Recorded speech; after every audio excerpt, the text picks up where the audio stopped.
नमस्कार विद्यार्थी मित्रांनो, स्वागत आहे माझ्या यूट्यूब चॅनलमध्ये. तर या व्हिडिओमध्ये आपण बघणार आहोत की नायपर JEE 2026 साठी ऍप्लिकेशन फॉर्म कसा भरायचा आहे. तर स्टेप बाय स्टेप मी तुम्हाला एक एक गोष्ट सांगणार आहे की फॉर्म तुम्ही कसा भरू शकता न चुकता. तर व्हिडिओला नक्की शेवटपर्यंत बघा. आणि अधिक माहितीसाठी व्हॉट्सअपची लिंक दिलेली आहे डिस्क्रिप्शन बॉक्समध्ये, तर व्हॉट्सअप ग्रुपला पण तुम्ही जॉईन करा. तर सगळ्यात पहिल्यांदा गुगलमध्ये टाका नायपर JEE 2026 आणि त्यानंतर पहिलीच वेबसाईट तुम्हाला दिसेल नायपर SAS नगर. तर त्याच्यावरती क्लिक करा. तिथं क्लिक केल्यानंतर खाली स्क्रोल करा आणि खाली स्क्रोल केल्यानंतर तुम्हाला रजिस्ट्रेशन दिसेल.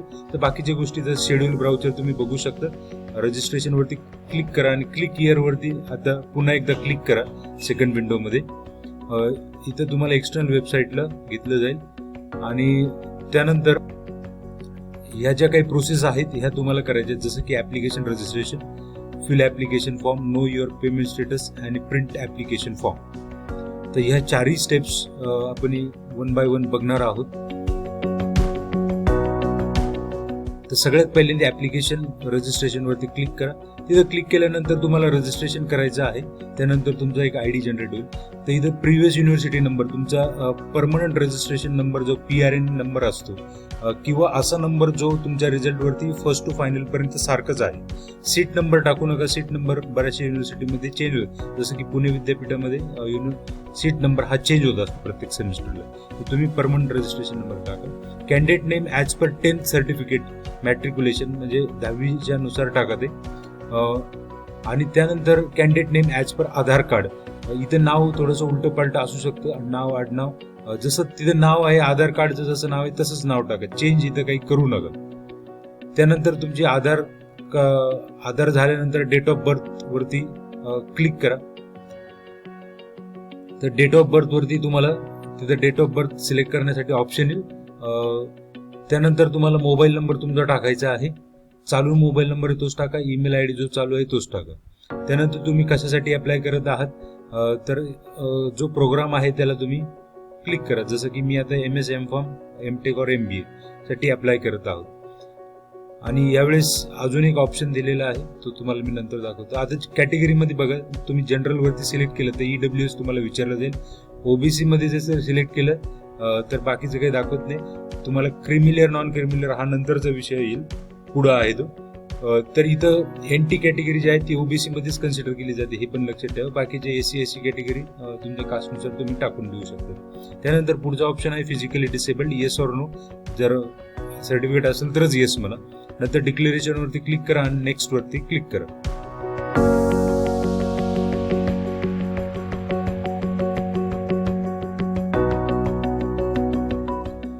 त्यानंतर तुम्हाला वरती ऍप्लिकेशन फॉर्म मध्ये तुमचा ID जनरेट झालेला असेल आणि तो ID तो एकदा जनरेट झाला किंवा तुमचा मोबाईल नंबर जो आहे तो आपण टाकला होता.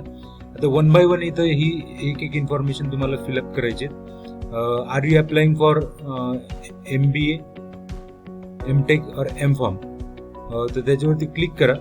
आता त्याच्यानंतर तुमचं आईचं नाव as per matriculation certificate, upload matriculation certificate with date of birth. इथं LC अपलोड जरी केला तरी चालेल, तर त्याच्यावरती कुठेतरी मेन्शन पाहिजे आणि हे PDF स्वरूपातच पाहिजे, हे पण एक लक्षात ठेवा. त्यानंतर तुम्हाला ब्लड ग्रुप इथं टाकायचं आहे. मायनॉरिटीचं जर असेल, तुम्ही मायनॉरिटीचं डॉक्युमेंट असेल तुमच्याकडे LC वरती तरच येस म्हणा, नाही तर नो म्हणा. नॅशनल इथं इंडियनच असेल. पॅरेंट अॅन्युअल इन्कम जो काही असेल सर्टिफिकेटनुसार तो टाकून द्या. जेंडर सिलेक्ट करा. त्यानंतर पॅरेंट कॉन्टॅक्ट नंबर जो चालू आहे तोच टाका. कंट्री कोड त्याच्या आधी टाकावं लागतं. अँड आधार तुमचं बँक अकाउंटची लिंक आहे का, तर लिंक नसेल तर लिंक करून घ्या, मगच ते येस म्हणा. तर नो चालणारच नाही, त्यापेक्षा तुम्ही करून घ्या. त्यानंतर करस्पॉन्डन्स ऍड्रेस तुम्हाला इथं ऍड करायचं. Village, block, district, state, pincode. State फक्त तुम्हाला सिलेक्ट साठी ऑप्शन येतो, बाकीच्या ठिकाणी ऑप्शन येत नाही, तर तुम्हाला ते एंटर करायचंय वन बाय वन. तुमचं दोन्ही ऍड्रेस जर सारखं असेल परमनंट करस्पॉन्डन्स, तर तिथं क्लिक करा, म्हणजे तुम्हाला परमनंट टाकण्याची पुन्हा गरज पडणार नाही. त्यानंतर एज्युकेशनल डिटेल्स, हा परमनंट रजिस्ट्रेशन नंबर हा तर पूर्वीचाच आपला आलेला आहे, कारण सुरुवातीला आपण टाकलं होतं. त्यानंतर क्वालिफाईंग डिग्री स्टेटस,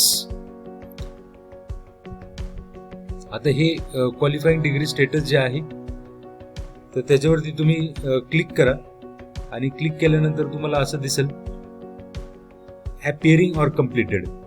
तर तुम्ही appearing, most of the student 99% appearing मध्येच आहेत आणि क्वालिफाईंग डिग्री इयर तर तुम्ही ते 2026 जर आता पास होणार असेल तर 2026 तुम्ही सिलेक्ट करा जर तुम्ही आता 8th सेम मध्ये असेल तर. त्यानंतर क्वालिफाईंग ऑर अपिअरिंग डिग्री तर बी फार्म मोस्ट ऑफ स्टुडंट जे असेल, पण त्यानुसार तुम्हाला ह्या एलिजिबिलिटी आहेत की तुम्ही याच्यासाठी एवढ्या कोर्सेससाठी तुम्ही एलिजिबल आहात जर बी फार्म असेल तर.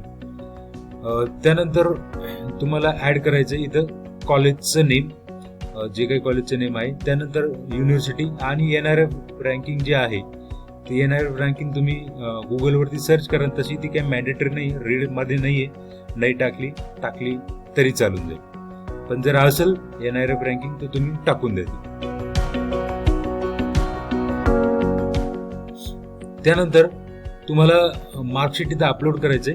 आता इथं मार्कशीट अपलोड करताना तुम्ही 6 किंवा 7 सेमचं अपलोड केलं तरी चालेल, कारण काही स्टुडंट 7 सेमचं मार्कशीट अजून आलेलं नाहीये फायनल, तर तुम्ही 6चं केलं तरी चालेल. हे काही एवढं मॅन्डेटरी नाही का 7 सेमचंच असलं पाहिजे. आणि इथं CGPA नसेल बऱ्याचशा स्टुडंटकडे, तर इथं SGPA येणार आहे, तर तुम्ही SGPA टाकून दिला तरी चालेल, लेटेस्ट जे काही तुम्ही ज्याच्यात पास असेल तर.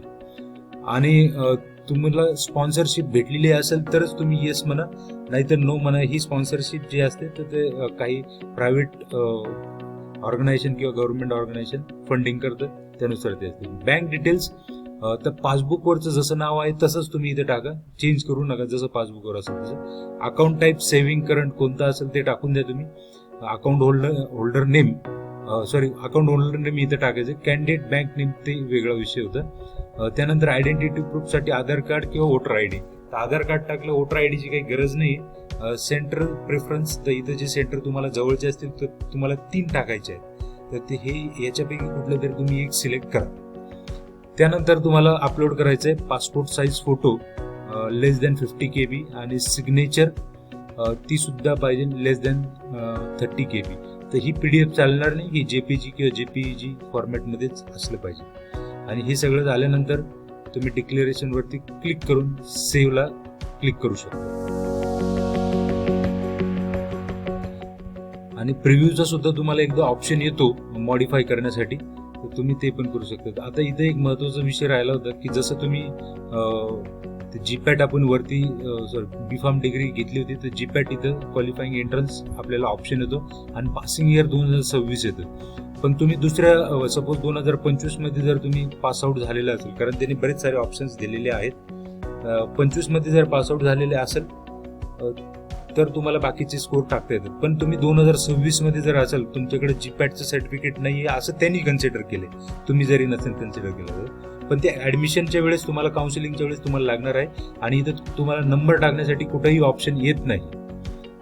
जसं की मी सपोज नायपर 2025 GPAT 2025 क्वालिफाय जर झालेलो आहे, तर तुम्ही बघू शकतात की मला ऑप्शन येतो. तर त्या ठिकाणी ऑप्शन असं येतो की मला माझा स्कोर टाकता येतो आणि माझा रँक पण टाकता येतो. तसंही नायपरमध्ये आता हे बघा, इथं ऑल इंडिया रँक जर 2025 वरती सिलेक्ट केलं तरच टाकता येतो. आता त्यांनी असंच कन्सिडर केलं की तुमच्याकडे नाहीये 2026 कार्ड, आणि मग ते तुम्हाला बाकीचे ऑप्शन येत नाही 2026 टाकल्यानंतर. स्कोर कार्ड तुम्ही हे PDF मध्ये जे आता आलेलं आहे तर ते तुम्ही अपलोड करू शकतात.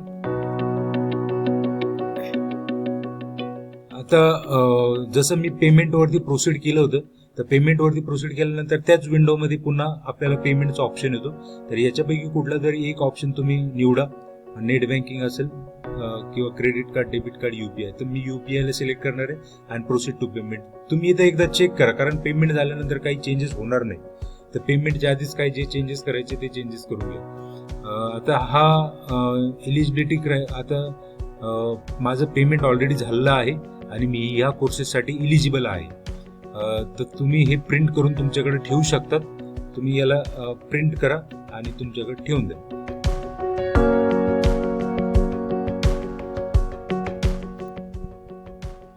ओके, याच्या व्यतिरिक्त तुम्हाला जर काही अडचण असेल तर तुम्ही मला कमेंट बॉक्समध्ये कमेंट करू शकतात.